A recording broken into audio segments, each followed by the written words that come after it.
Heading दो gravitation, दे दिए। जो चैप्टर है आपका वो है ग्रेविटेशन। तो ग्रेविटेशन जो चैप्टर है ना, इस चैप्टर की सबसे खास बात तुम्हें बताता हूँ क्या है। ये चैप्टर जेई मेंस में भी उतना ही इंपॉर्टेंट है जितना जेई एडवांस में इंपॉर्टेंट है। मतलब मेंस में भी इसके सवाल तुम्हें देखने को मिलेंगे और एडवांस में भी सवाल देखने को मिलेंगे, ठीक है। लेकिन सबसे अच्छी बात तुम इसमें ये कह लो कि जो भी इसके वेटेज के हिसाब से जो बाकी चैप्टर्स हैं, लाइक आरबीडी हो गए तुम्हारे, करंट इलेक्ट्रिसिटी हो गई, ठीक है, जिससे एक दो क्वेश्चन तो सर पक्का होता है। वैसे ही ग्रेविटेशन है, इसका भी तो एक दो क्वेश्चन पक्का है, मेंस में भी पक्का है और साथ ही साथ एडवांस में भी पक्का है, दोनों में आने पक्के हैं। लेकिन इसमें अच्छी बात ये है, ये चैप्टर बड़ा छोटा है, ठीक है। वो चैप्टर्स बहुत बड़े हैं, वो जो चैप्टर्स है ना मतलब बहुत लेंदी है, उनका सिलेबस थोड़ा कवर करना थोड़ा डिफिकल्ट होता है। बट ग्रेविटेशन का जो सिलेबस है उसको कवर करना काफ़ी आसान है, तो बहुत जल्दी इसको कवर भी कर लेंगे, ठीक है। मुश्किल से मैं बता रहा हूँ 4 लेक्चर लूँगा, ठीक है, 4 से 5 लेक्चर के अंदर तुम्हारा ग्रेविटेशन खत्म हो जाएगा। ज़्यादा तुम्हारे पास होगा भी नहीं कि याद करने के लिए, हालांकि बस तुम इसको देख लो, ठीक है, और नंबर तो इससे आप पक्का है भाई, ठीक है। तो ढंग से पढ़ना, इलेक्ट्रोस्टैटिक के एनालॉग है, इलेक्ट्रोस्टैटिक मैंने आपको पहले पढ़ा दिया, उन सारे फॉर्मूले को ध्यान में रखना, उस फॉर्मूले के बेसिस पे पूरा चैप्टर हम लोग करेंगे, ठीक है। तो सबसे पहले स्टार्ट करो ग्रेविटेशन। ग्रेविटेशन में समझते सर ग्रेविटेशन होता क्या है। तो ग्रेविटेशन के लिए एक बात सुनो, देखो बेसिकली क्या है, ये दो मास रखे हुए मान लो, ये m1 है और ये m2 है, ठीक है। दो मास रखे हुए m1 m2, तो ये दोनों अपने आप को क्या करेंगे, खींचेंगे, ये इधर की तरफ खिंचाएगा और ये इधर की तरफ खिंचाएगा, दोनों F फोर्स से एक दूसरे को क्या करेंगे, अपनी तरफ खींचेंगे, अट्रैक्ट करेंगे। तो तुम कह सकते हो क्या है gravitation, attractive force, an attractive force by virtue of masses,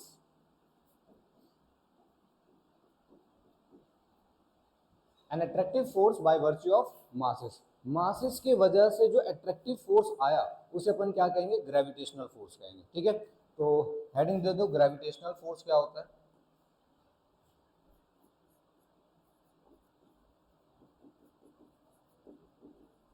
gravitational force, देखो जो हमने इलेक्ट्रोस्टैटिक वाला फोर्स पढ़ा था उसमें हमें ये चीज की क्लैरिटी थी कि सर वो अट्रैक्टिव भी हो सकता है और रिपल्सिव भी हो सकता है, इट कैन बी अट्रैक्टिव और it can B repulsive, but ये हमेशा कैसा होगा, अट्रैक्टिव होगा। An attractive force by virtue of masses, masses की वजह से जो अट्रैक्टिव फोर्स जनरेट हुआ है उसे अपन क्या कहेंगे, ग्रेविटेशनल फोर्स कहेंगे, समझ गए। तो ग्रेविटेशनल फोर्स का जो लॉ है उसको ढंग से समझो, और वो फोर्स कितना होता है उसे भी समझते हैं। तो लेट्स से ये मासेज है m1 और ये मास है आपका m2, इस m1 और m2 के बीच में लेट्स से डिस्टेंस है r, ये डिस्टेंस आपको गिवन है r, दो मासेस हैं separated at a distance r। अब यहां पे देखिए क्या कहता है ये law, F directly proportional to m1 m2। Electrostatic में क्या होगा बच्चों, सर q1 q2, यहाँ पे क्या होगा m1 m2। Inverse square law क्या है भाई, directly inversely proportional to the square of the distance between them, R square आ गया। यहां से अपन क्या लिखते थे वहां पे k q1 q2 bye are square, यहाँ क्या लिखेंगे g m1 m2 bye are square. तो ये आपका फॉर्मूला हो गया ग्रेविटेशनल फोर्स का। तो सर जिस फोर्स के साथ ये इसको खींचेगा, जिस फोर्स के साथ ये इसको खींचेगा वो फोर्स कितना होगा, जी m1 m2 अपॉन में आर स्क्वायर, ठीक है। यहाँ पे सर जी क्या है, जी आपका एक कांस्टेंट है ना, जी क्या है, जी का नाम है यूनिवर्सल, यूनिवर्सल ग्रेविटेशन कांस्टेंट।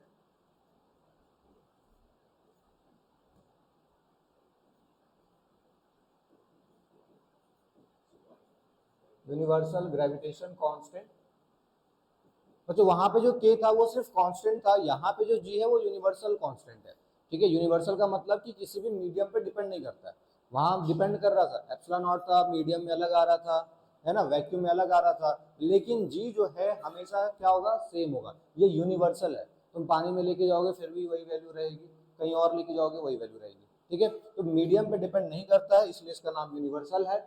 इसकी वैल्यू कितनी होती है सर, g इक्वल्स टू होता है 6.67 इंटू 10⁻11। यूनिट की बात करें, यूनिट क्या होगा sir, newton meter square per kg square. बिल्कुल वैसा ही, वहां क्या था के का, newton meter square, sorry newton, हाँ meter square per coulomb square.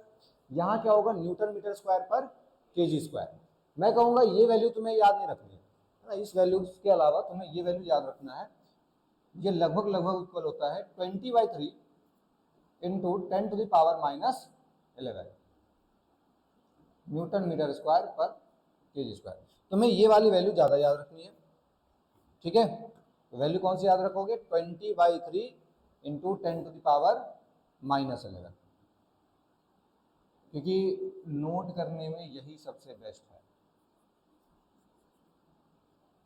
ठीक है। चलो आगे बढ़ते हैं, नोट कर लिए, यहां तक हो गया ना। हाँ एक दो बात और यहाँ पे लिख भी दो, लाइक इंडिपेंडेंट ऑफ मीडियम है, मीडियम पे डिपेंड नहीं करता है, इंडिपेंडेंट ऑफ मीडियम। और तुम्हें ये बात भी क्लियर हो रहा होगा सर, अगर इसका constant he independent of medium है तो इसका मतलब ये फोर्स भी क्या होगा, इंडिपेंडेंट ऑफ मीडियम। इस फोर्स को भी किसी मीडियम की जरूरत नहीं है, पानी में भी उतना ही लगेगा, वैक्यूम में भी उतना ही लगेगा, एयर में भी उतना ही लगेगा, ठीक है। अच्छा आगे बात करें इसके बारे में, और कुछ बातें कर सकते हैं क्या, ऐसा यूनिट बात कर लो। एक काम करो, इस जी का डायमेंशन लिख के दिखा दो, जी का डायमेंशन लिख के बता दो, ठीक है। आ गया, m-1 L3 T-2, यही है, m-1 L3 T-2, ये हो गया तुम्हारा डायमेंशन। चलो तो ये तो सर ठीक है, ये चीजें हमें पहले से भी क्लियर थी, ठीक है, और अब दोबारा ढंग से और क्लियर हो गया। नेक्स्ट इसी चीज को हम लोग पढ़ेंगे वेक्टर के फॉर्म्स में। तो इन वेक्टर फॉर्म,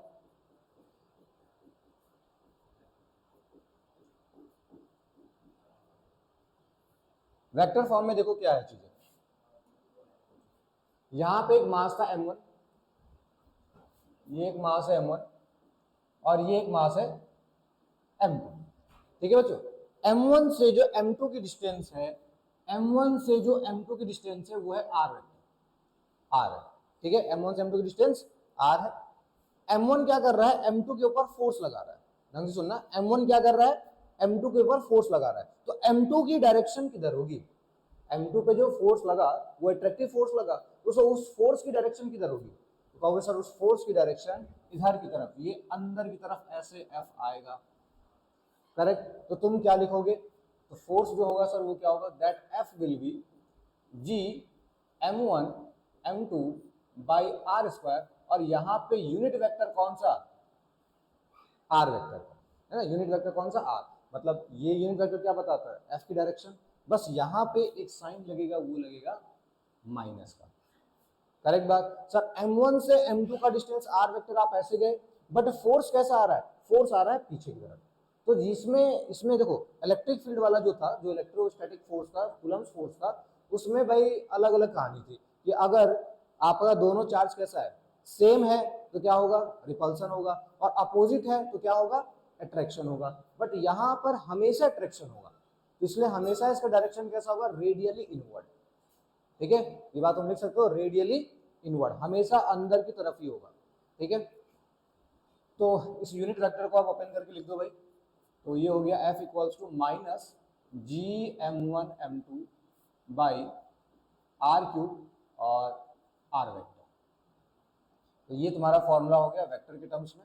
वेक्टर के टर्म्स में जो हम लोग फॉर्मूला निकालते हैं, क्या उसका फील आता है तुम लोगों को, तो सर वेक्टर के टर्म्स में ये जो आपने फॉर्मूला निकाला है, इस फॉर्मूले का यूज कहाँ है, पता चलता है, कभी किए हो क्वेश्चन कि नहीं किए हो, किया है ना, ठीक है। ऐसा नहीं होना चाहिए सर ये फॉर्मूला लिख तो लिया, बाद बाकी पता ही नहीं है। चलो एक बात और मैं बताऊंगा यहाँ पे, ये जो तुमने ये जो आर है, इस आर का हेड कहाँ होगा, टेल कहाँ होगा, ये जानना भी जरूरी है। सर इस आर का हेड कहाँ होगा, पहले टेल लिख लो, टेल कहाँ होगा, और दूसरी बात हेड कहाँ होगा, टेल कहाँ होगा और हेड कहाँ होगा। तो सर टेल होगा उस पे, ये समझना बहुत जरूरी है, टेल होगा उस पे जिसने फोर्स एग्जर्ट किया, ठीक है, और हेड होगा किस पे, जिस पे फोर्स एग्जर्ट हुआ है, ठीक है। तो इसको तुम लिख सकते हो, टेल किस पे होगा, सर टेल होगा due to which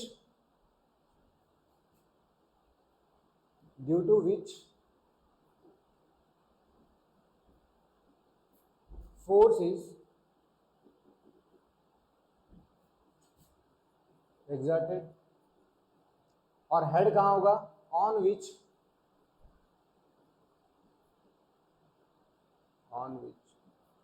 force is apply, ठीक है। ये बात ध्यान रखना, तभी यहां पे मैंने क्या लिया, माइनस का जी, ठीक है। तो अब तुम्हें एक एनालॉग बताता हूं, एनालॉग ध्यान में रखना आपने।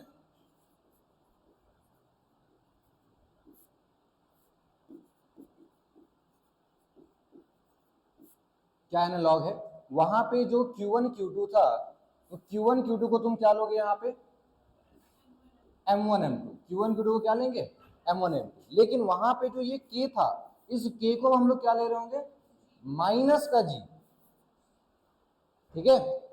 K को क्या लेंगे, माइनस का G, क्योंकि यहाँ पे डायरेक्शन हमेशा किधर होगा, सर पोजीशन वेक्टर के अपोजिट ही होगा, क्योंकि आप जब भी देखोगे तो उससे दूर देखोगे, ठीक है। लेकिन हमेशा फोर्स किधर होगा, अट्रैक्टिव है सर, तो अंदर की तरफ ही होगा। ये बात क्लियर होगी ग्रेविटेशन के बारे में, ठीक है। चलो एक काम करो, एक छोटा सा सवाल लिख लो, यहाँ तक नोट कर लिया, चलो एक सवाल लिखो जरा, यहाँ आ जाएगा क्या, चलो देखते हैं।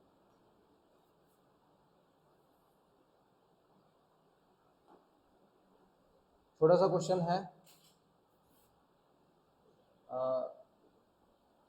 बच्चों ये 1 kg का मास है और ये 2 kg का मास है, इसकी पोजीशन दी है 1 3 5 और इसकी पोजीशन है, कुछ भी दे दो, लेकिन थोड़ा अंडर रूट से बाहर आ जाए तो ज़्यादा मजा आएगा, है अंडर रूट से बाहर आने के लिए, चलो क्या फर्क पड़ेगा तुम्हें, ठीक है, 0,2,3 हो गया। तो तुम्हें क्या बताना होगा इसमें, ग्रेविटेशनल फोर्स, ठीक है, तो बट विथ डायरेक्शन बताओगे, ठीक है। फाइंड ग्रेविटेशनल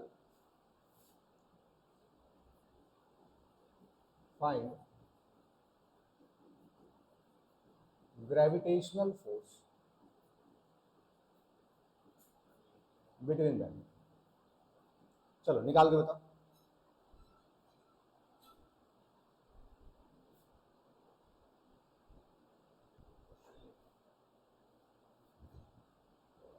क्या निकल के आया यहाँ पे, देखो solution, gravitational force between them निकालना था। सबसे पहले ये निकालो कि यहाँ से यहाँ तक की डिस्टेंस कितनी है, ठीक है। ये 1 kg का मास था और ये था आपका 2 kg का, यहाँ से यहाँ तक की डिस्टेंस कितनी निकल के आएगी, इधर से इधर की तरफ बढ़ोगे, ठीक है, माइनस करोगे, है ना, इसको किससे माइनस करोगे, इसको इससे या इसको इससे, अच्छा 1 माइनस 0 करोगे, 0 माइनस 1, गुड 1, तो 0 माइनस 1 कितना हो गया, -1, यानी कि माइनस का आई कैप, 2 माइनस 3 कितना हो गया, माइनस का जे कैप, और 3 माइनस 5 माइनस का 2 कैप, ठीक है। तो ये तो तुम्हारा बिल्कुल सही तरीका है, यहाँ से पोजीशन वेक्टर आपका निकल के आ गया। अब तुम इसका मैग्नीट्यूड निकाल लो, तो मैग्नीट्यूड क्या होगा इसका, सर ऑफ कोर्स 1 का स्क्वायर प्लस 1 का स्क्वायर -2 यानी कि 4 का स्क्वायर -2 का स्क्वायर, ये भी -1 है, ये भी -1, कितना आ गया यहाँ से, अंडर रूट है, रूट का 6, है ना, ये आपका 4 हो गया और ये 1 1, √6 आ गया तुम्हारा r। अब तुम्हें क्या निकालना था, फोर्स निकालना था। तो F इक्वल्स टू फॉर्मूला क्या लिखा हुआ है सर, माइनस का g को यूज करो 20/3 इंटू 10⁻11। ठीक है, m1 m2 दिया हुआ है 1 इंटू 2, और r वेक्टर तुम्हारा निकल के आया है, r वेक्टर निकल के आया है माइनस का i कैप माइनस का j कैप माइनस का 2k कैप अपॉन में जो इनके बीच का डिस्टेंस है उसका क्यूब करो, यानी कि √6 का क्यूब। सॉल्व करके निकाल लोगे। ठीक है, चलो एक और सवाल हो जाए। चलो अगला सवाल देखो, नेक्स्ट क्वेश्चन है, नोट करना था, अच्छा तुम लोगों ने तो कर ही लिया था। ठीक, तो अगला क्वेश्चन है आपके पास बच्चों, ये एक सर्कुलर ट्रैक है। ठीक है, इसका रेडियस आपको दिया हुआ है r, और मासेस रखे हुए हैं यहाँ पे। एक मास यहाँ रखा हुआ है, एक मास यहाँ पे रखा हुआ है, एक यहाँ है, और एक कह लो यहाँ पे। ठीक है, 4 आइडेंटिकल मास हैं और ये सब v वेलोसिटी के साथ ऐसे मूव कर रहे हैं। ये वही क्वेश्चन है जो मैंने इलेक्ट्रोस्टैटिक में कराया था। ठीक है, आपको पता होगा इसमें क्या क्या चीजें निकालनी है। यहाँ लिख देता हूँ 4 आइडेंटिकल मासेस। ठीक है, डूइंग यूनिफॉर्म सर्कुलर मोशन। ठीक है, 4 identical masses performing uniform circular motion, find। सबसे पहला वेलोसिटी निकालो, है ना, जो मैं अब आगे नाम नहीं दूंगा, क्या नाम देने वाला हूं, ऑर्बिटल वेलोसिटी। ऑर्बिटल वेलोसिटी निकालो। दूसरा निकालो तुम इसमें ओमेगा, एंगुलर वेलोसिटी। और तीसरा तुम निकालो टाइम पीरियड। चलो कैलकुलेट करो।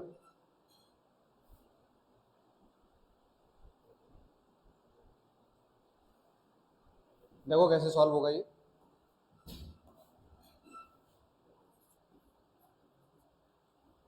फोर आइडेंटिकल मासेस हैं, यूनिफॉर्म सर्कुलर मोशन में है, इसका आपको v निकालना है। ठीक है, तो सबसे पहले तो तुम इसमें फोर्स निकाल लो।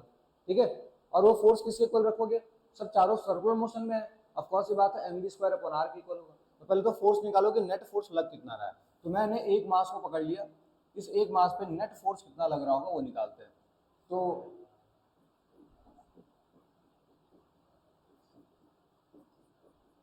ठीक है, और ठीक, मैंने इस मास को पकड़ लिया, इस मास को देखने के लिए कि इस पे टोटल फोर्स कितना लग रहा है। तो सबसे पहले एक काम करो ना, डिस्टेंस भी फिक्स कर लो।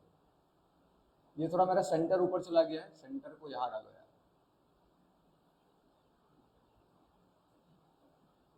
ठीक है, यही सेंटर। हाँ, अब देखो ये वाला तो 2r है, ये 2r है, ये सब r है ना, r r r। तो ये वाली वैल्यू कितनी हो जाएगी, ये r ये r, तो ये कितनी हो जाएगी, √2r √2r √2r, और ये भी कितना हो जाएगा, रूट का 2r। ठीक है, तो उस m मास को देखो कि सर m मास पे टोटल कितना फोर्स लग रहा है। तो अट्रैक्टिव फोर्स है, अगर हम बात करें तो ये इधर की तरफ खिंचाएगा, F फोर्स से इधर भी खिंचाएगा किसी फोर्स से। F की पहले वैल्यू लिख दो, इस F की वैल्यू कितनी होगी, इस F की वैल्यू होगी सर gm² अपॉन में √2 यानी कि 2r²। यही होगा बच्चों, और सेम ये भी F होगा, इस F का भी सेम ही होगा gm² अपॉन में 2r²। और एक और खिंचाएगा, वो किधर की तरफ खिंचाएगा सर, उसे मैं इससे दिखा रहा हूं, देखो करेक्ट। और ये F कितना होगा, कुछ F' है, कितना होगा सर, ये होगा gm² अपॉन में 2r²। 2r कितना हो जाएगा बच्चों, 4r²। यही होगा, इन तीनों को मैं ढंग से लिख देता हूँ। तो हमें दिख गया कि भाई ये m फोर्स है, इस m पे इधर की तरफ लग रहा है F, इधर की तरफ लग रहा है F, और सामने की तरफ कितना लग रहा है। इस F' को अपन क्या लिख सकते हैं बच्चों, F' है आपका gm² स्क्वायर अपॉन में 4r स्क्वायर। तो क्या मैं इसको ऐसा लिख सकता हूँ f/2, क्योंकि f कितना है gm square upon 2r square, तो f/2 हो जाएगा। ठीक है, तो इधर की तरफ लग रहा है f/2। तो पहले इन दोनों का f निकालो कि इन दोनों का नेट कितना होगा, उसको मैं रेड से दिखा रहा हूं। तो इन दोनों का जो नेट होगा ये कितना निकल के आएगा बच्चों, ये आ जाएगा √2f, है ना, क्योंकि इनके बीच का एंगल कितना है 90 है। तो सर ये निकल के आ गया √2f, करेक्ट। अब √2f और f/2 दोनों सेम डायरेक्शन में, तो नेट फोर्स कितना निकल के आ गया तुम्हारे पास, sir F net comes out √2f plus f/2। यहां से f को कॉमन लोगे, आंसर आ गया √2 प्लस 1/2 इंटू f। यही तुम्हारा F नेट होगा। समझ गए बात को। और ये फोर्स तुम्हारा किसके इक्वल होगा, क्योंकि सर्कुलर मोशन परफॉर्म कर रहा है, तो ऑफ कोर्स ये बात है sir this force will equals to mv square upon में r। तो यहां पे पुट करो sir F net will equals to mv square upon में r। तो F नेट आपका कितना है √2 plus 1/2 into F will equals to mv square upon में r। हाँ ये F तो रहेगा ही। तो यहां से आपका कितना निकल के आ गया, इस F की अगर मैं वैल्यू रखना चाहूँ तो मैं वैल्यू रख सकता हूँ, चलो रख ही देते हैं, √2 प्लस 1/2 gm स्क्वायर अपॉन में 2r square mv square upon में r। यहां देखो क्या क्या कैंसिल आउट हो गया, सर ये m स्क्वायर का एक m तो कट गया, r स्क्वायर से ये एक r कट गया, तो v की वैल्यू कितनी आ गई, sir v comes out √g या √2 प्लस 1/2 gm/2r। समझ में आया बच्चों, ये आपका वेलोसिटी निकल के आ गया √2 प्लस 1/2 gm अपॉन में 2r। ठीक है, नेक्स्ट आपको क्या निकालने को कहा मैंने, ओमेगा। ओमेगा कैसे निकालोगे, सर ओमेगा निकालने का सिंपल तरीका है, we know omega equals to V upon में आर। तो वी की जो भी वैल्यू है अंडर रूट में डाल के कर दो, तो कितना हो गया ये √2 प्लस 1/2 और gm अपॉन में 2 इंटू आर को अंदर ले लोगे तो ये हो जाएगा r3। ये पहले से कार मौजूद था, आर अंदर आया तो आर स्क्वायर हो गया। ठीक है, नेक्स्ट आपको क्या निकालना था, टाइम पीरियड। टाइम पीरियड का फॉर्मूला क्या होता है 2π/ओमेगा। तो ये कितना हो गया सर 2π/ओमेगा की जो भी वैल्यू लिख दीजिए, √2 प्लस 1/2 gm अपॉन में 2r3। ये निकल के आ गया टाइम पीरियड। ये तुम्हारा हो गया ओमेगा और ये हो गया तुम्हारा टाइम पीरियड। क्लियर है बच्चों, ये वेलोसिटी हो गई, ये ओमेगा हो गया और ये तुम्हारा हो गया टाइम पीरियड। फंडा क्लियर हो गया। एक और सवाल हो जाए, यस सर, चलो नोट करना है इसको, कर लिया, ठीक है। चलो फिर एक और सवाल कर लेते हैं।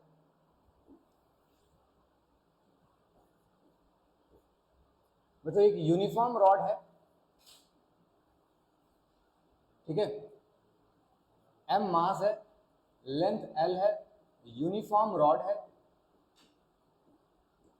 और इसकी वजह से या फिर कह लो इससे दूर, इससे r डिस्टेंस, यहां से इससे r डिस्टेंस पर कोई पॉइंट मास रखा हुआ है m, स्मॉल m। ठीक है, ये कैपिटल M मास का यूनिफॉर्म रॉड है और स्मॉल m मास का कोई पॉइंट है या मास है जो कि r पोजीशन पे रखा हुआ है। आपको फाइंड करना है, find the force between them. बिल्कुल वही सवाल है जो मैंने इलेक्ट्रोस्टैटिक में कराया था, ठीक है ना, लेकिन देख के नहीं करना है। हाँ चलो सॉल्व करो।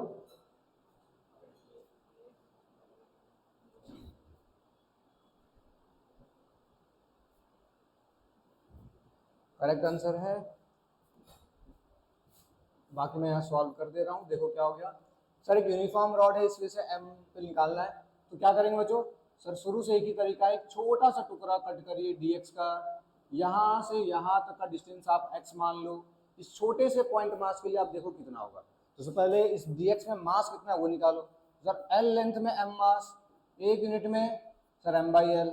इस dx में सर कितना होगा sir m by L into तो dx, यानी इस ds में जो dm मास है वो कितना निकल के आ गया sir m by L into dx। तो अब इस मास के लिए वहां पे कितना फोर्स होगा, तो उसके लिए सर छोटा सा फोर्स होगा। वो छोटा सा फोर्स कितना होगा सर g, m जो है आपका, ये आपका dm है, तो m by L into D X into M, और इन दोनों के बीच का डिस्टेंस का स्क्वायर करेंगे यानी कि एक्स स्क्वायर। ये छोटा सा फोर्स निकल के आ गया। अगर आपको पूरे के लिए निकालना है तो क्या करोगे, इंटीग्रेट करोगे। इंटीग्रेट कहां से कहां तक होगा सर, ये तो 0 से f, और ये होगा कहां से कहां तक, r से r प्लस एल। गुड। जी सर, यहां से यहां तक की डिस्टेंस एक तो r है, ये r हो गया, और हमें पीछे भी जाना है यानी कि r प्लस एल। अब इसको इंटीग्रेट करोगे तो यहाँ जो कांस्टेंट है बाहर निकालो sir. G M M by L constant था, बाहर निकल गया, और अंदर की तरफ dx अपॉन में एक्स स्क्वायर का इंटीग्रेशन होगा। लिमिट है आपकी r से लेके r प्लस एल की। तो dx अपॉन एक्स स्क्वायर का इंटीग्रेशन क्या होता है सर, ये आपका आ गया G M M by L, और ये निकल के आ गया माइनस का 1 बाई एक्स। यही होगा बच्चों इंटीग्रेशन, ठीक है। और r से r प्लस एल तक इंटीग्रेट कर दो तो ये क्या निकल के आ जाएगा, G M M by L. Minus है तो मैं पहले पुट कर दूं पॉजिटिव रखने के लिए, 1 upon R minus 1 upon R plus L. तो यहाँ से एल ऊपर आएगा, हाँ। इसको सॉल्व करोगे आंसर आ जाएगा G M M L into L upon में आर प्लस, नहीं R into R plus L, LCM लेंगे ना, हाँ। तो एल से एल आपका कट जाएगा, तो जो फाइनली फोर्स है वो कितना निकल के आ गया sir, G M M upon में R into R plus L. Clear हो गया। तो फोर्स पे जो टाइप के क्वेश्चंस बनते थे वो सारे मैंने आपको करा दिए। क्लियर हो गया कॉन्सेप्ट, ठीक है। नेक्स्ट हेडिंग आप दीजिए ग्रेविटेशनल फील्ड इंटेंसिटी। ये नोट हो गया ना, ठीक है। नेक्स्ट हेडिंग दो ग्रेविटेशनल फील्ड इंटेंसिटी।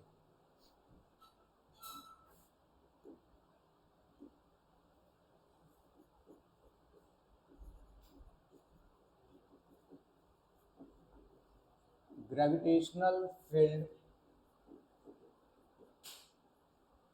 इंटेंसिटी,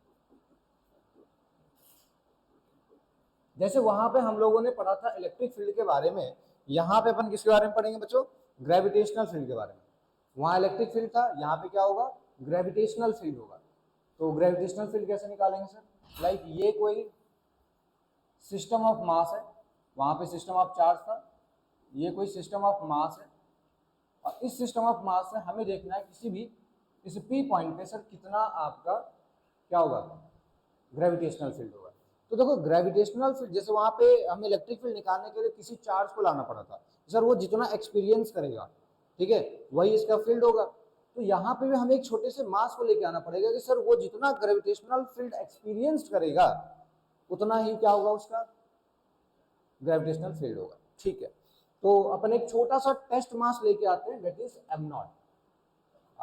ये कह लो कि यहां से इससे जो है ये किसी आर डिस्टेंस पर है, ठीक है। अगर तुम्हें डेफिनेशन लिखनी है तो तुम लिख सकते हो कि at point P the gravitational field of the system of mass is defined as gravitational force experienced by this test mass, ठीक है, पर यूनिट टेस्ट मास, ठीक है। क्या बोला मैंने, लिख सकते हो इसको कि the gravitational field at point P, या मैं ऐसे लिख रहा हूं इसको, ग्रेविटेशनल फील्ड इंटेंसिटी को मैं ऐसे लिख रहा हूं easy, at point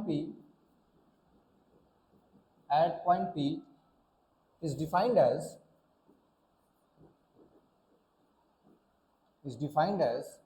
the gravitational force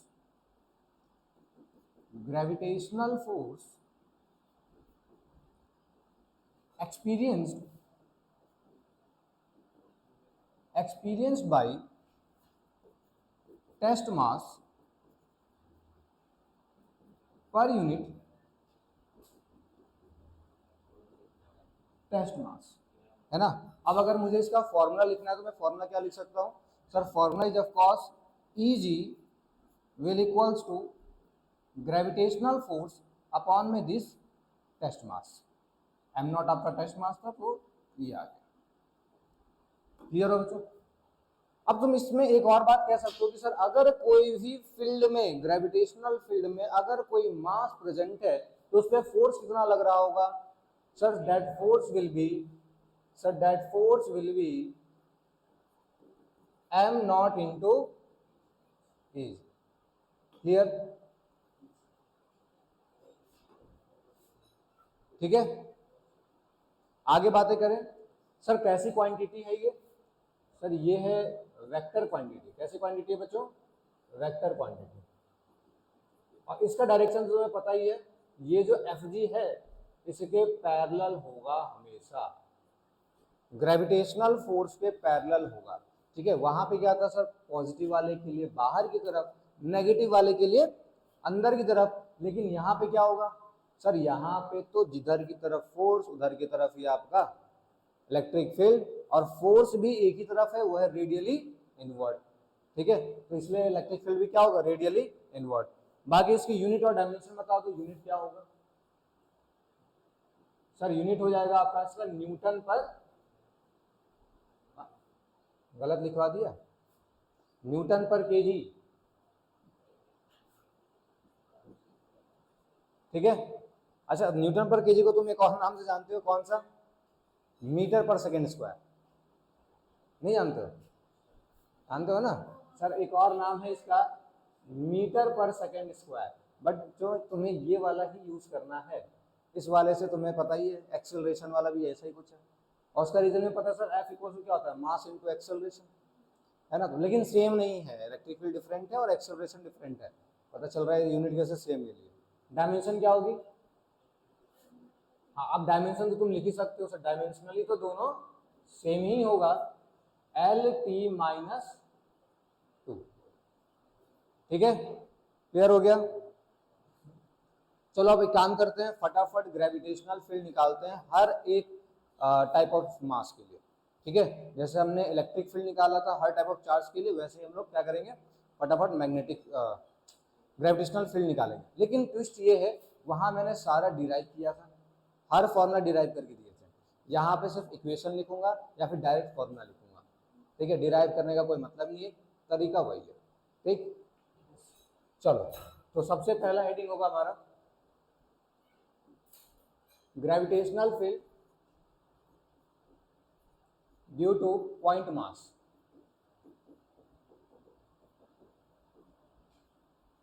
gravitational field due two point mass कैसे निकालेंगे सर, ये आपका एम मास है और इस एम मास में से ये पी पॉइंट है जो कि इससे आर डिस्टेंस पर है, आपको बताना कितना होगा। तो सर निकालने के लिए यहाँ पे मुझे कोई टेस्ट चार्ज लाना होगा, that is M naught, sorry charge बोल रहा हूँ, टेस्ट मास, ठीक है। तो that will of course equals to force इनके बीच में जो होगा sir, G M naught upon में R square divided by M naught cancel, जो आपका ग्रेविटेशनल फील्ड निकल के आएगा, this is of course G M by R square, ठीक है, G M by R square.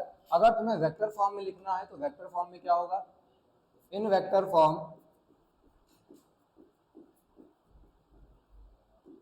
Form में क्या होगा बच्चों sir, this is of course Ag will equals to G M by R square, और यहाँ पे क्या होगा बच्चों, नेगेटिव का आर यूनिट वेक्टर, है ना, क्योंकि सर फील्ड तो जाओगी तो आप ऐसे आर, लेकिन फोर्स कैसे लगेगा, ऐसे। तो यहां से जो आपका वेक्टर फॉर्म में निकल के आ गया, इजी कम्स आउट माइनस का जी एम अपॉन में आर क्यूब आर वेक्टर, ठीक है। This is in vector form. अब इसी पे मैंने चार्ज के लिए एक सवाल करवाया था, ठीक है, तो वैसा ही एक सवाल मैं यहाँ मास के लिए भी करवा रहा हूँ, देखता हूँ कितना तुम्हें ध्यान है। सेम टाइप का सवाल है बच्चों,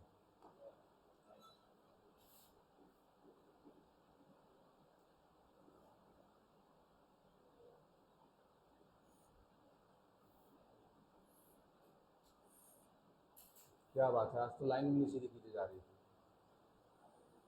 हाँ, यहाँ पे एक मास रखा हुआ एम मास, ये है 0, a पे, और यहाँ पे एक एम मास रखा हुआ है, ये है 0, -a पे, ठीक है। और यहाँ पे एक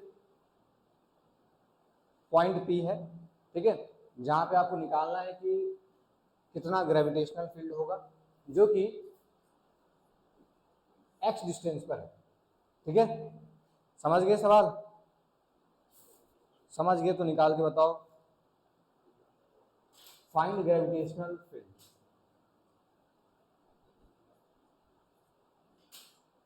चलिए निकालिए।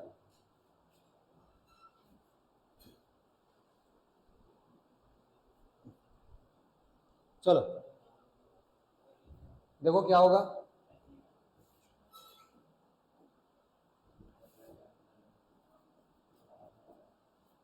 सर इस m मास के वजह से इस P पॉइंट पे जो इलेक्ट्रिक फील्ड होगा वो किधर की तरफ होगा?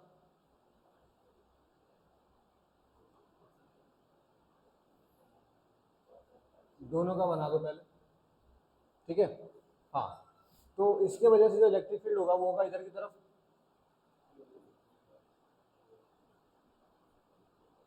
और इसकी वजह से किधर होगा? इधर की तरफ, ठीक है। इसके कंपोनेंट बनेंगे। कंपोनेंट कौन सा होगा सर? ये वाला थीटा हो जाएगा आपका, ये वाला आपका ई का साइन थीटा, सर ई का साइन थीटा, ई का साइन थीटा, दोनों एक दूसरे को कैंसिल करेंगे, और आगे क्या हो जाएगा आपका? इसको डायरेक्ट लिख दूं sir, this is of cos 2e cos theta, दोनों का ई cos थीटा ऐड होगा, it will become 2e cos theta. तो फाइनली आंसर जो आया, जो ई नेट होगा, क्योंकि ये दोनों तो हो गए कैंसिल आउट, जो ई नेट होगा sir, E net comes out 2e cos theta, 2 into electric field कितना होगा सर? ये वाले डिस्टेंस बता दो, यहाँ से यहाँ तक तो आपको पता ए है, तो ये वाला क्या होगा sir? √x² plus a square, तो 2 इलेक्ट्रिक फील्ड आपका आ गया GM by r², not r², a² plus x², under root था, स्क्वायर करेंगे तो खत्म हो जाएगा। और cos थीटा की वैल्यू लिख दो, अगर ये थीटा है तो बेस अपॉन में हाइपोटेनस, यानी कि x अपॉन में √x² प्लस a²। तो जो आपका नेट इलेक्ट्रिक फील्ड निकल के आ रहा है वो कितना निकल के आ रहा है sir? It comes out 2gmx upon में a² प्लस x² की पावर 3/2। ये तुम्हारा नेट इलेक्ट्रिक फील्ड हो गया। अब जैसा मैंने कहा कि मुझे ग्राफ बना के दिखाओ, तो ग्राफ कैसा होगा बच्चों? ग्राफ कैसा होगा देखो सर। ग्राफ के लिए पहले फॉर्मूला लिख दें। फॉर्मूला क्या निकल के आया था सर? 2gmx अपॉन में r², r तो है नहीं, a² प्लस x² की पावर 3/2, यही फॉर्मूला था। तो यहाँ पे क्या करोगे सर? अगर आपका x 0 होगा तो इलेक्ट्रिक फील्ड भी यहाँ 0 पुट करोगे तो इलेक्ट्रिक फील्ड भी क्या हो जाएगा आपका? 0। वहीं अगर x आपका इन्फिनिटी होगा, x टेंड्स टू इन्फिनाइट, तो इलेक्ट्रिक फील्ड भी कितना हो जाएगा आपका सर? फिर भी 0 हो जाएगा। क्यों? क्योंकि यहाँ भी x है, यहाँ जैसे आप पुट करोगे इन्फिनिटी, इसमें कुछ ऐड होगा, वो भी सब इन्फिनाइट हो जाएगा, और 1/इन्फिनाइट कितना होता है? 0।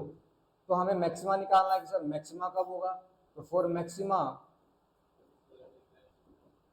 मैक्सिमा क्या करेंगे बच्चों सर? d/dx इक्वल्स टू 0 करोगे, इस वैल्यू के यहाँ रखोगे, डिफ्रेंशिएट करोगे, तो तुम्हारे पास x की जो वैल्यू निकल के आएगी, कितनी निकल के आएगी? a/√2 प्लस माइनस, ठीक है। तो ये निकल के आएगा, फिर इसका ग्राफ बनाओगे। क्योंकि मैंने इलेक्ट्रोस्टैटिक में पूरा करवाया, इसलिए मैं दोबारा करके नहीं दिखा रहा हूँ। तुम्हें ध्यान है या करके दिखाना डिफरेंशिएशन? मैथ्स वाले बच्चों ऐसे भी कर लो। हाँ, नाउ ग्राफ की बारी है। देखिए ग्राफ कैसा होगा। हाँ, स्ट्रेट लाइन, x 0 पे e 0 है, x इन्फिनाइट पे भी e 0 है, लेकिन a/रूट पे मैक्सिमा है, तो ये ऐसे उठेगा, ठीक है। और फिर दोबारा गिर जाएगा, इधर से भी ये। आई बात समझ में? और ये वाला डिस्टेंस कितना हो जाएगा सर? ये होगा प्लस का a/√2 और ये हो जाएगा माइनस का a/√2। ठीक है, चलो नोट करना है या हो गया? नोट कर लीजिए। अच्छा हो गया। नेक्स्ट हेडिंग दो, electric field due to uniform ring. Electric field due to uniform ring, sorry electric field नहीं, gravitational field. Gravitational field due to uniform ring दे दिया। एट सेंटर और एट एक्सियल पॉइंट निकाल के बताना है। गुड वन, सेंटर पे तो 0 होगा और एक्सियल पे कितना होगा? एक काम करो, तुम लोग डिराइव करके दिखाओ। Gravitational field due to uniform ring,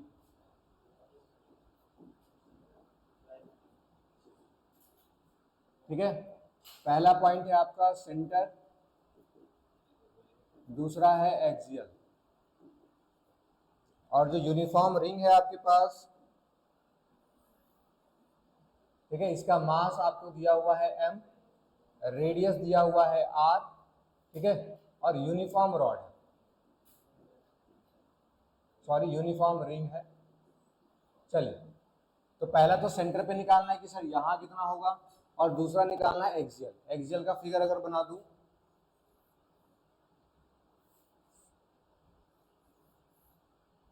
ठीक है, ये रिंग है, इस रिंग से इस P पॉइंट पे लेट से जो डिस्टेंस है वो है x, तो इस x डिस्टेंस पे कितना होगा ग्रेविटेशनल फील्ड निकाल के बताओ, और ग्राफ भी बना के दिखाओ। चलो इक्वेशन ही बना दो एटलीस्ट।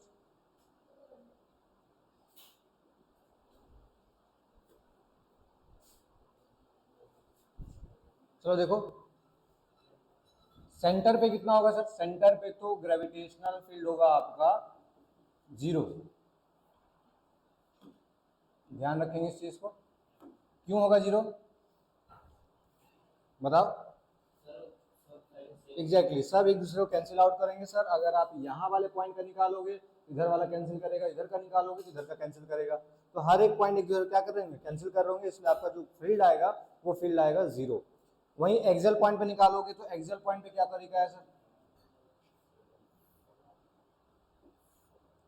दो मास के टुकड़े लोगे, एक यहाँ पे डीएम मास का टुकड़ा लिया, एक टुकड़ा डीएम मास का यहाँ पे लिया, रेडियस आपको गिवन है r, तो ये वाली चीज कितनी निकल जाएगी? √r² प्लस x², ये वाली भी चीज √r² प्लस x²।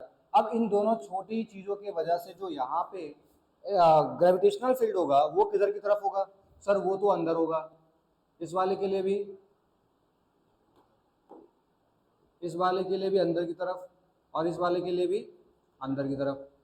अब यहाँ पे तुम्हें पता है सर इसके कंपोनेंट बनेंगे, ये दोनों थीटा होगा, तो एक कंपोनेंट होगा ऊपर की तरफ, ऊपर की तरफ एक कंपोनेंट, एक नीचे की तरफ और आगे की तरफ। ये हो जाएगा डी का साइन थीटा, ये भी क्या हो जाएगा? डी का साइन थीटा। ये दोनों एक दूसरे को क्या करेंगे? कैंसिल, और ये हो जाएगा दोनों का ऐड 2d कॉस थीटा, ठीक है, 2d कॉस थीटा।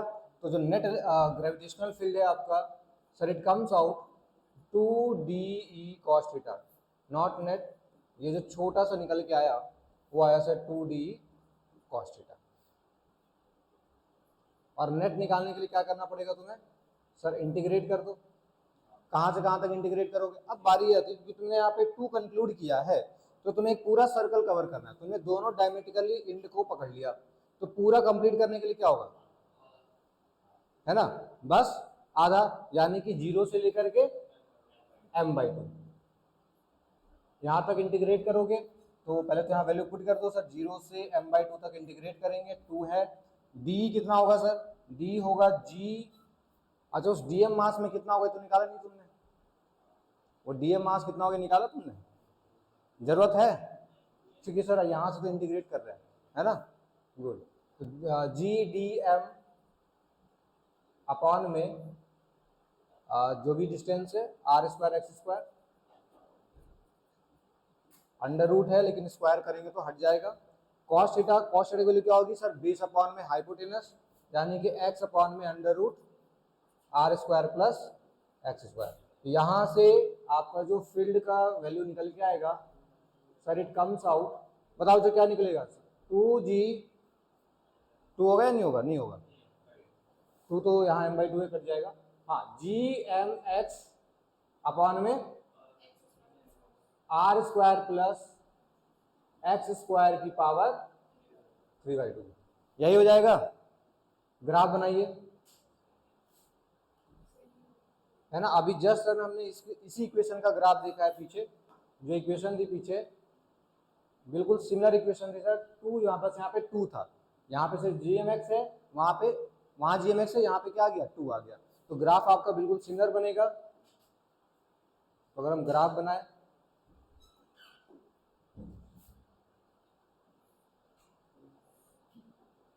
तो ग्राफ आपका बिल्कुल सेम,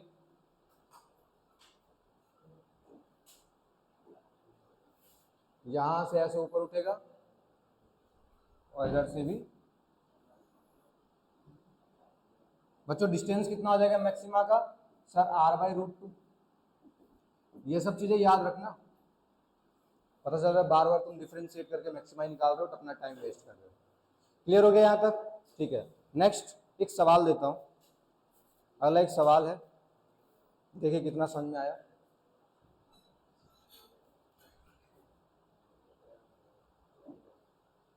हो गया, यहाँ तक नोट हो गया, चलिए आगे बढ़ते हैं। नेक्स्ट एक क्वेश्चन है आपके पास, बच्चों यहाँ पे ना ये रिंग रखा हुआ है, ठीक है, और इससे बिल्कुल सामने बिल्कुल स्मॉल डिस्टेंस पर एक m मास रखा हुआ है, यहाँ से यहाँ तक की डिस्टेंस है आपकी x, और इसका जो रेडियस है वो रेडियस r है, मास m है, रेडियस r है, ठीक है। और ये बात मैं कह देता हूँ कि ये जो x है वो बहुत छोटा है r से, मतलब m जो है बहुत ही छोटे डिस्टेंस पे रखा गया है। आपको क्या करना है, सवाल ये है, find time period of its SHM। ये SHM करेगा और उस SHM का आपको टाइम पीरियड निकालना है। तो पहले तो इस बात को समझना है सर कि सर ये SHM करेगा कैसे, ठीक है। तो ढंग से अगर तुम इस बात को फील करो, सर ये यूनिफॉर्म रिंग रखा हुआ है, और अभी आपने देखा जो इलेक्ट्रिक फील्ड की डायरेक्शन होगी वो किधर की तरफ होगी, सर अंदर की तरफ, ये इधर की तरफ खींचेगा, करेक्ट। और एक और इसमें थोड़ा ट्विस्ट में ला देता हूँ, ये जो रिंग है ये यूनिफॉर्म रिंग है, और this is free to move,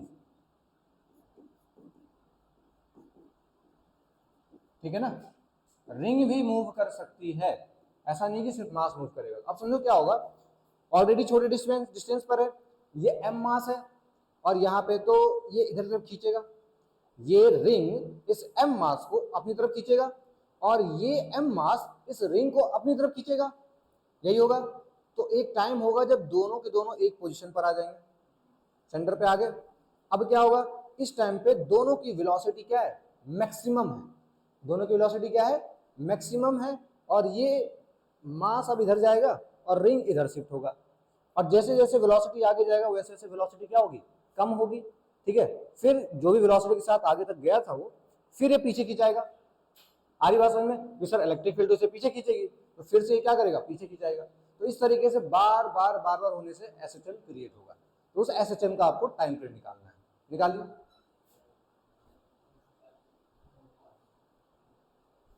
देखो कैसे सॉल्व होगा,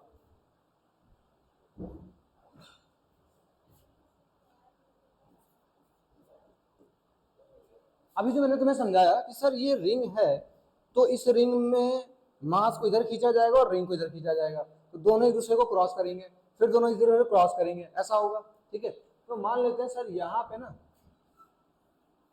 कुछ ऐसा केस आपको देखने को मिले, ये वाला सर जो पोजीशन है ये आपका इक्विलिब्रियम पोजीशन हो और मास m यहाँ हो, ठीक है, ये इक्विलिब्रियम पोजीशन से किसी x1 डिस्टेंस पर हो और ये कोई x2 डिस्टेंस पर हो, ठीक है।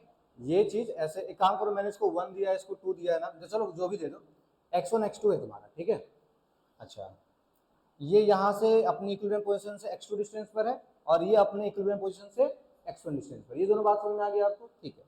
तो सबसे पहले निकालो कि ये फोर्स कितना होगा, ठीक है। फोर्स निकालना क्यों जरूरी सर?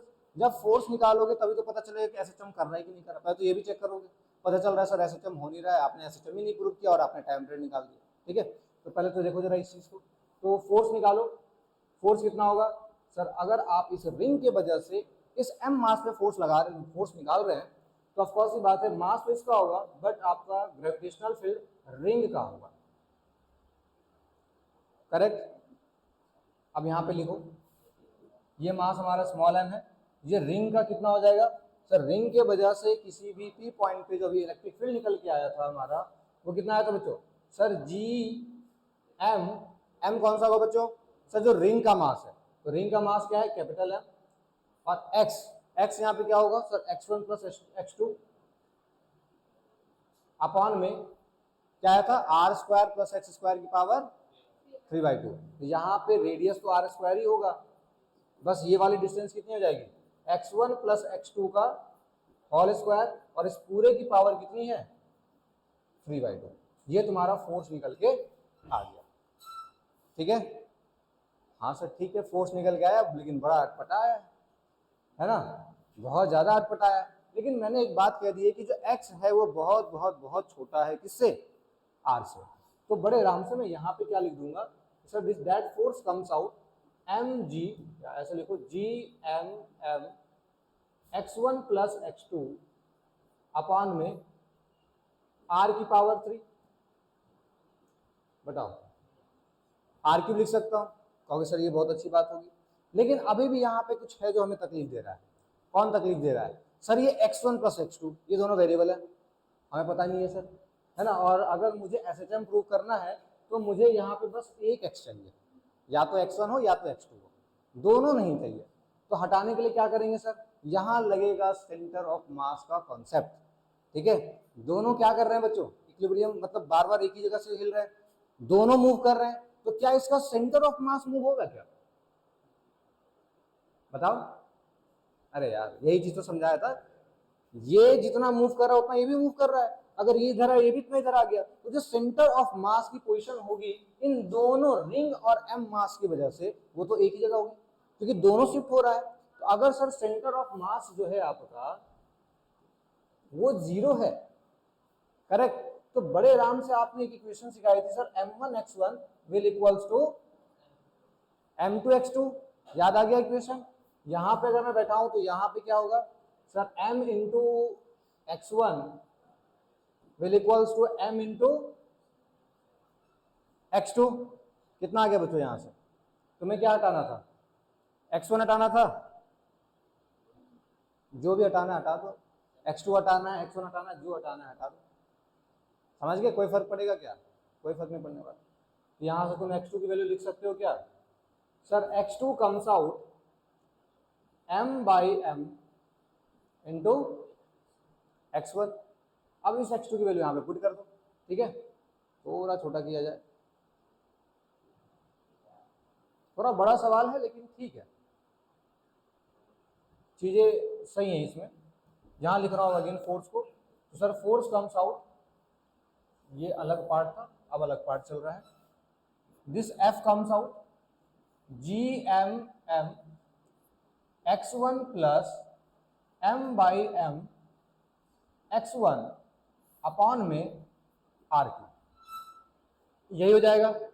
अब आगे इसको सॉल्व करो, तो आगे जैसे ही सॉल्व करो कितना आ जाएगा sir? F comes out, m LCM हो जाएगा बच्चों, तो m से m कट जाएगा, पक्की बात है, तो डायरेक्ट लिख रहा हूं सर जी m। और यहां भी बिल्कुल सही बात है, यहां पे m प्लस m आ जाएगा, x1 को कॉमन लेकर के, तो m plus m into x1 upon में r। क्या SHM प्रूव हो गया बच्चों?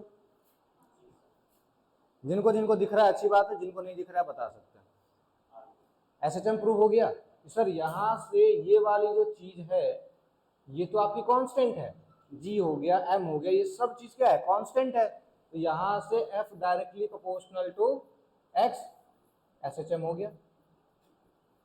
अब ये जो फोर्स आपका निकल के आया है उसको मैं आराम से किसके इक्वल रख सकता हूं सर? हर फोर्स को आप मास इंटू एक्सेलरेशन के इक्वल रख सकते हैं, तो मैंने F इक्वल्स टू लिखा ma, फोर्स कितना है हमारा G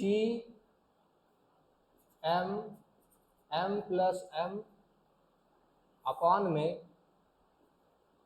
r³ और into x1।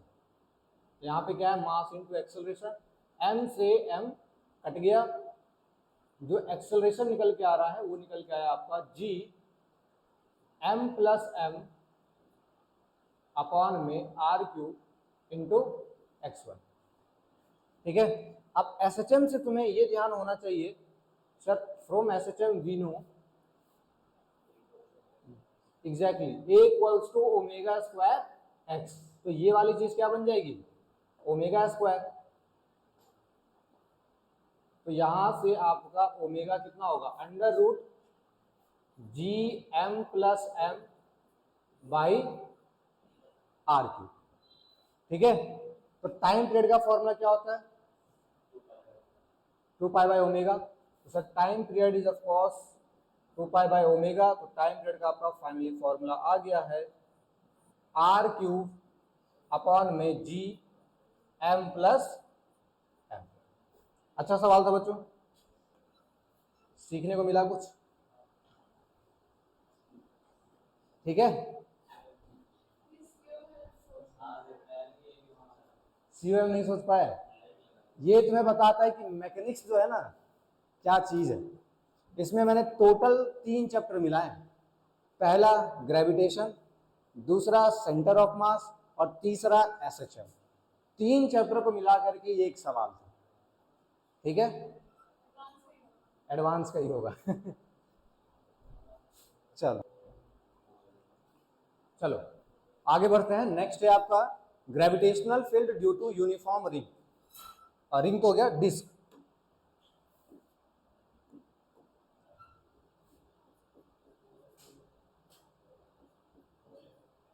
Gravitational field due to uniform disc. Disc के लिए कितना होगा बच्चों, अगेन दो, एक तो तुम्हारा सेंटर, चलो सेंटर क्या है वो चुनोगे, पता ही है तुम्हें, ये एक डिस्क है,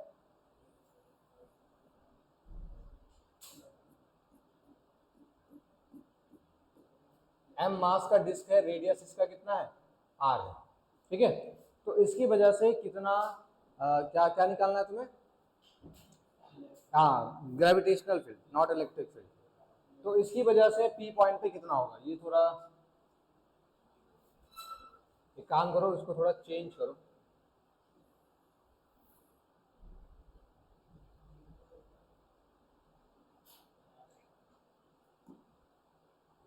ऐसा बना दो,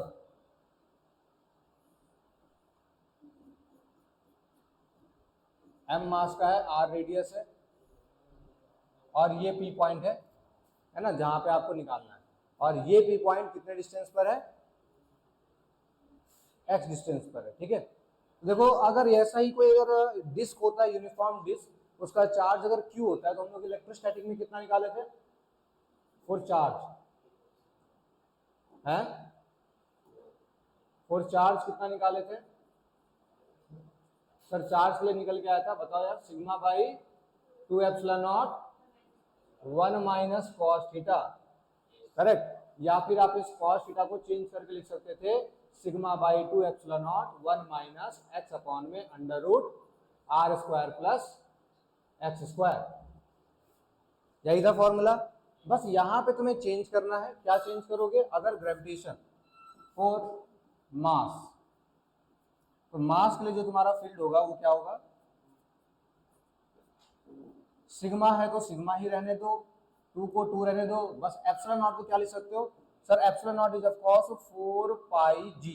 कैसे लिखा सर, बेटा k इक्वल्स टू होता है 1 अपॉन 4 पाई एप्सिलॉन नॉट, तो epsilon naught 1 upon epsilon not कितना हो गया 4 पाई k, और मैंने पहले बताया k को क्या पुट करो g, तो 1 अपॉन एप्सिलॉन नॉट कितना हो गया 4 पाई g, और यहाँ क्या है 1 माइनस का कॉस थीटा। थीटा कौन सा होगा सर, थीटा ऑफ कोर्स यहाँ से कट लोगे और ये वाला आपका थीटा होगा, तो 2 से 2 कट गया, 2 से 4 कट गया, ये कितना निकल के आ गया भाई, 2 pi G sigma 1 minus cos theta. ठीक है, अगर तुम इसको कॉस थीटा के टर्म्स में नहीं याद रखना चाहते हो तो और क्या याद रख सकते हो, और this can be 2 pi G sigma 1 minus X upon में under root R square plus X square. और अगर तुम्हें सिग्मा भी पसंद नहीं आ रहा है, तुम चाह रहे हो सर ये सिग्मा उग्मा मेरे को नहीं चाहिए, है ना, सिग्मा भी हटाना चाह रहे हो, तो सिग्मा क्या होता है, थोड़ा और इसको छोटा करो,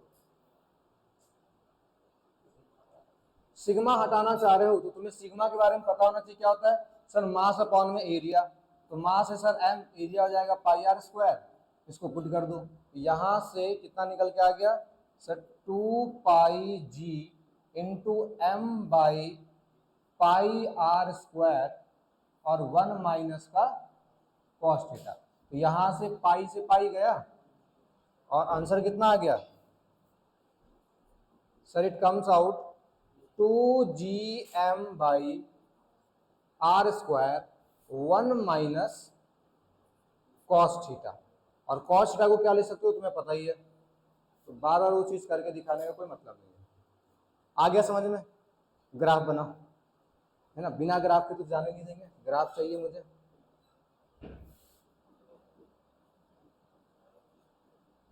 ग्राफ बनाइए, ग्राफ कैसा होगा बच्चों,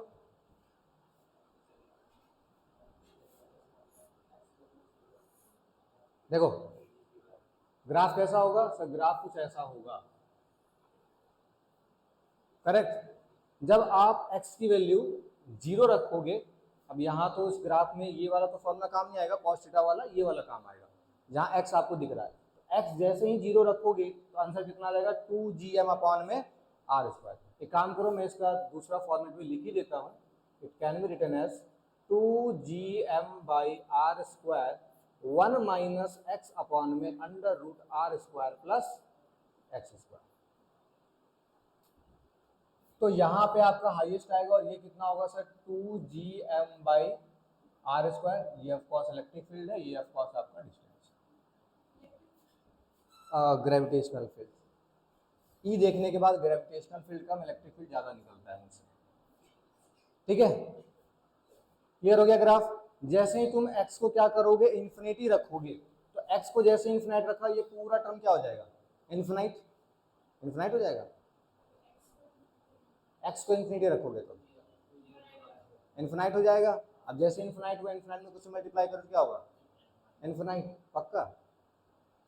अरे भाई ये वाली चीज 0 हो जाएगी ना, 1 अपॉन इन्फिनाइट, एलसीएम लोगे नीचे आ जाएगा under root R square plus X square, तो ये वाली चीज क्या हो जाएगी आपकी इन्फिनाइट, 1 अपॉन इन्फिनाइट, और 1 अपॉन इन्फिनाइट क्या होता है 0, 0 अगर किसी भी चीज से मल्टीप्लाई होगा तो क्या होगा 0, तो इलेक्ट्रिक फील्ड कितनी हो जाएगी 0, इसलिए इन्फिनिटी पे ये 0 की तरफ आया, समझ,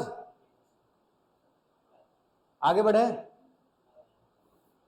चलो नेक्स्ट लिखो, gravitational field due to uniform hollow sphere या स्फेरिकल सेल भी कह सकते हो, ये हो गया ना note, gravitational field due to uniform hollow sphere या फिर स्फेरिकल सेल भी कह सकते हो, स्फेरिकल सेल। ठीक है, तो ये है आपका एक स्फेरिकल सेल, ये हो गया सेंटर, रेडियस आपको गिवन है m मास है और रेडियस r है, यूनिफॉर्म हॉलो स्फीयर है। ऑफ कोर्स की बात है सर, 3 केस बनाओगे आप, पहला केस बनाओगे कौन सा, आउटसाइड, आउटसाइड के लिए सबको पता है सर, ये पूरा का पूरा जैसे चार्ज में होता था कि सर आउटसाइड के लिए पूरा का पूरा स्फीयर कैसे बिहेव करेगा, एज अ पॉइंट चार्ज, यहाँ पे ये पूरा कैसा बिहेव करेगा, एज अ पॉइंट मास। तो पॉइंट मास के लिए अगर आप किसी भी लेट सपोज r डिस्टेंस पे देखते हो, ये कोई यहाँ से आपको इस r डिस्टेंस पे देख रहे हो, तो आउटसाइड के लिए क्या आ जाएगा आपका sir this will comes out G M by R square. ठीक है, अगर आप सरफेस पे देख रहे हो यहां कहीं, तो ये वाला तो डिस्टेंस कितना है बच्चों, आर है, तो सरफेस पे कितना निकल के आता है सर, ये आएगा आपका जीएम अपॉन में कैपिटल आर स्क्वायर। ठीक है, और ये सरफेस में हर जगह क्या होगा, सेम। ठीक है, और तीसरा आपका आता है सर इनसाइड। इनसाइड कितना होगा बच्चों, 0। Good one. अगर इसका ग्राफ बनाना है तो ग्राफ कैसे बनाएंगे,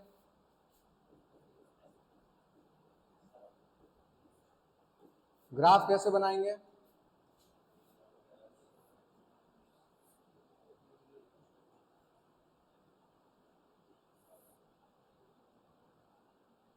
चलो ग्राफ बनाते हैं। सर इनसाइड तो कुछ है ही नहीं, है ना, जो है आउटसाइड है, और आउटसाइड कितना है, तो आउटसाइड तो sir GM upon R square मतलब इनवर्सली प्रोपोर्शनल है। ऐसा ग्राफ बनेगा आउटसाइड के लिए, इनवर्सली प्रोपोर्शनल टू आर है, और ये सरफेस हो जाएगा, यहाँ पे आर इक्वल्स टू आर है, तो ये वाली वैल्यू किसके इक्वल हो जाएगी सर, ये हो जाएगा आपका जीएम अपॉन में आर स्क्वायर। ग्राफ आ गया समझ में, इनसाइड तुम्हारा 0 है। क्लियर हो गया फंडा। चलो नेक्स्ट जो कि सबसे ज्यादा इंपॉर्टेंट है, that is solid sphere. Heading दीजिए, हेडिंग दो, सॉलिड स्फीयर। सॉलिड स्फीयर हो गया, नोट हो गया। Next is gravitational field due to solid sphere.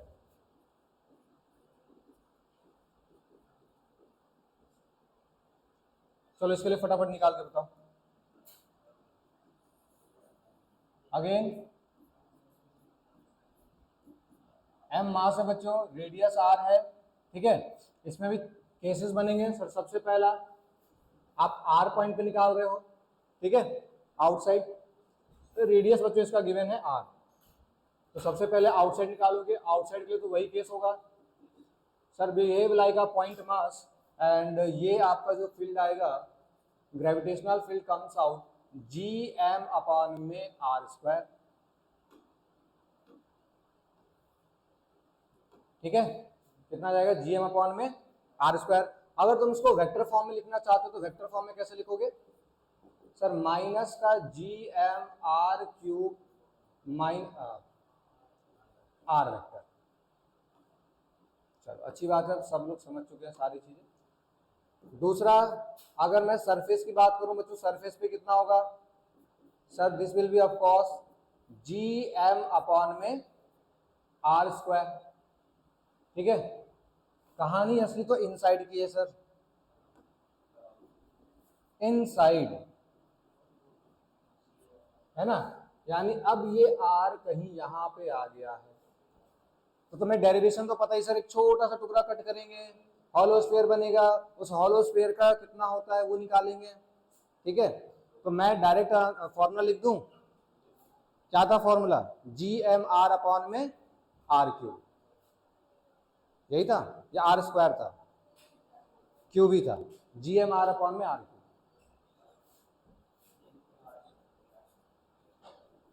Ji M R upon में आर क्यूब। ठीक है, यह आपका इनसाइड था। अगर हम ग्राफ बनाए तो ग्राफ कैसा होगा,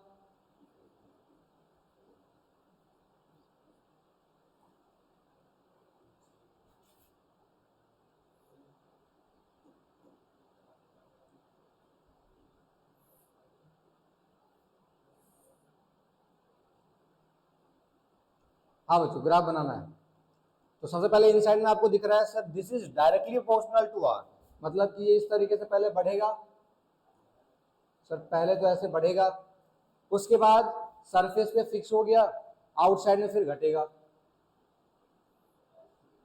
यही हुआ ग्राफ। तो ये रीजन है r इक्वल्स टू r का, ये रीजन है r is less than r, और ये रीजन है r is greater than r। यहाँ पे आउटसाइड है डायरेक्टली प्रोपोर्शनल टू, इनवर्सली कह लो, यहाँ हो जाएगा डायरेक्टली प्रोपोर्शनल, और ये वाली वैल्यू आपकी कितनी आ रही है, gm/r²। इधर आपका ग्रेविटेशनल फील्ड है, इधर आपका डिस्टेंस है। क्लियर हो गया ग्राफ? अच्छा मुझे इसका स्लोप बताओ, मुझे इसका स्लोप बताओ, इसका स्लोप कितना होगा?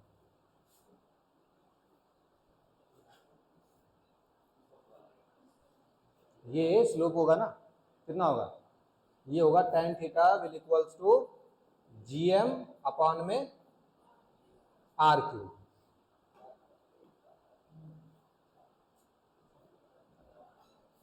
हो गया clear?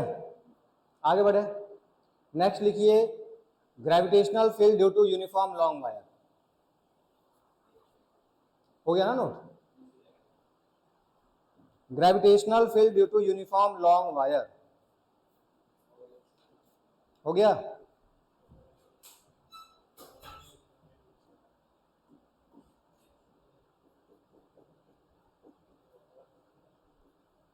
Due to uniform long wire, क्या होगा बच्चों इसका?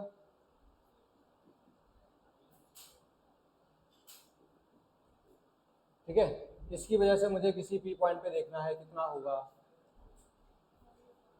आर डिस्टेंस पे। फटाफट याद कर लो, एक लाइन चार्ज के लिए कितना होता था, के लेमडा। बताओ, हाँ बिल्कुल इसका लेमडा ही है, ये लेमडा ही दिया हुआ है। हाँ तो लॉन्ग वायर का मतलब और क्या होता है, इन्फिनिटी तो होता है। मास पर यूनिट लेंथ दिया हुआ है, बताइए कितना होगा, 2g लेमडा अपॉन r, ठीक है ना, क्योंकि उसमें होता था 2k लेमडा बाई r, यहाँ पे क्या हो जाएगा 2g lambda by r। Graph बना के दिखाओ, 2g lambda by r। Lambda क्या है बच्चों, मास पर यूनिट लेंथ। क्योंकि ये इनफिनाइट वायर है तो मैं यहाँ लेमडा डिफाइन नहीं कर पा रहा हूँ, this is of course mass,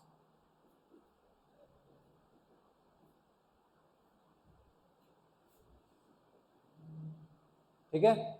graph कैसा होगा, रेक्टेंगुलर हाइपरबोला।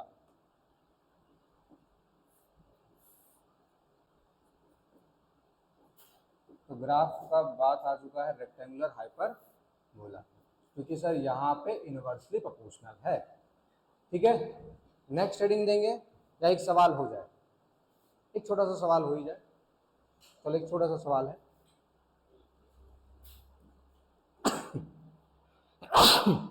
सॉरी, हाँ ये बस एक जेन्युइन क्वेश्चन है, ताकि थोड़ा चलो एक्सरसाइज हो जाए तुम्हारे दिमाग का।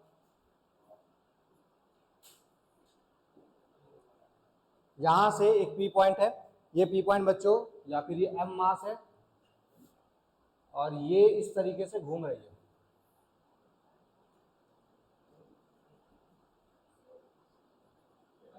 ठीक है। बस सिंपल सा वही सेम सवाल है जो इलेक्ट्रोस्टैटिक में कराया था। Find velocity such that m performs uniform circular motion. Find velocity such that m performs uniform circular motion, ठीक है। यही इलेक्ट्रोस्टैटिक में भी सेम सवाल कराया था मैंने, गलत है।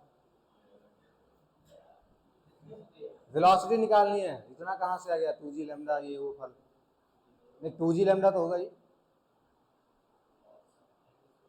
सर्कुलर मोशन कर रहा है बच्चों, m कहां से आ रहा है तुम लोगों का, r भी क्यों ही आएगा यार। देखो सर ये इस तरीके से घूम रहा है, तो कौन है जो कि सेंट्रीपिटल एक्सेलरेशन लेके आया, कहोगे सर ग्रेविटेशनल फील्ड। तो दैट ग्रेविटेशनल फील्ड, यहाँ पे सॉल्यूशन है भाई, दैट ग्रेविटेशनल फील्ड उसका फॉर्मूला क्या होगा, सर ये जो m मास है into that electric field, sorry gravitational field, this is mv²/r। यहाँ पे कितना आया, अगर ये डिस्टेंस r है तो ये मास m होगा, ये कितना निकल के आएगा, अभी निकाला तुमने 2g λ/r। देखो r से r कट गया, m से m कट गया, v की वैल्यू कितनी आ गई, √2g λ।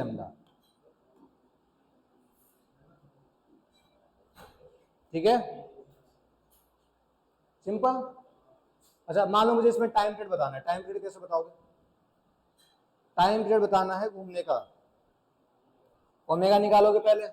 सर ओमेगा क्या होता है, omega is of course v/r, तो ये क्या हो जाएगा √2g λ/r², और टाइम पीरियड क्या होता है 2π/ω, ये कितना हो गया 2π√r²/2g λ। ठीक है, हो गया यहां तक। नेक्स्ट हेडिंग दीजिए, gravitational field due to infinitely large seat.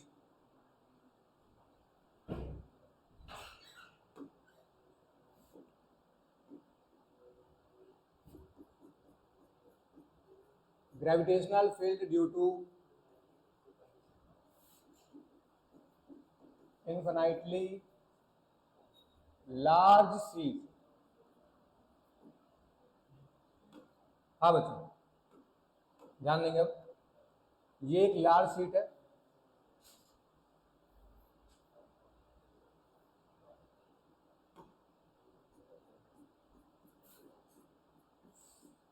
इसकी वजह से मुझे सामने वाले r पॉइंट पे निकालना है कितना ग्रेविटेशनल फील्ड होगा। अब चार्ज के लिए याद करो कितना होता था, sigma by, exactly, for charge it comes out sigma by 2 epsilon not.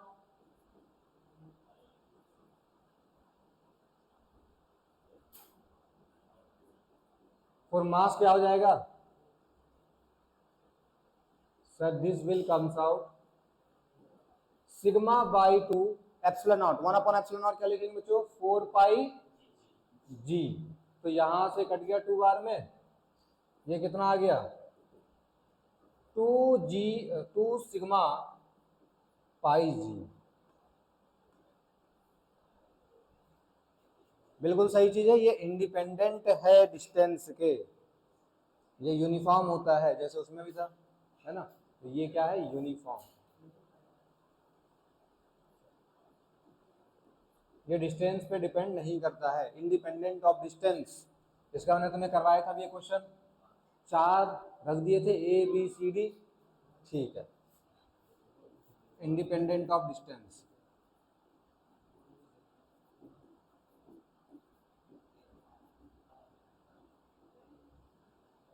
ठीक है, तो ये हो गया तुम्हारा सारा टाइप ऑफ मास। ठीक है, सारा ही हो गया ना, एक बार क्रॉस चेक कर लो, सारे हो गए, छूटे तो नहीं कोई से। इधर तो ये तो हो गया फोर्स वाला, इंटेंसिटी में देखो पॉइंट मास पहला हो गया, दूसरा हो गया यूनिफॉर्म रिंग, तीसरा हो गया यूनिफॉर्म डिस्क, चौथा हो गया होलो स्फीयर, पांचवा हो गया सॉलिड स्फीयर, छठा हो गया लॉन्ग वायर, और सातवां हो गया इन्फिनिटली लार्ज सीट। सारे हो गए तुम्हारे। ठीक है, अब अगली क्लास में पढ़ेंगे एक्सेलरेशन ड्यू टू ग्रेविटी। ठीक है, तो ये फील्ड निकालने वाला हमारा काम खत्म हो गया। ठीक है बच्चों, फिर नेक्स्ट क्लास में करते हैं।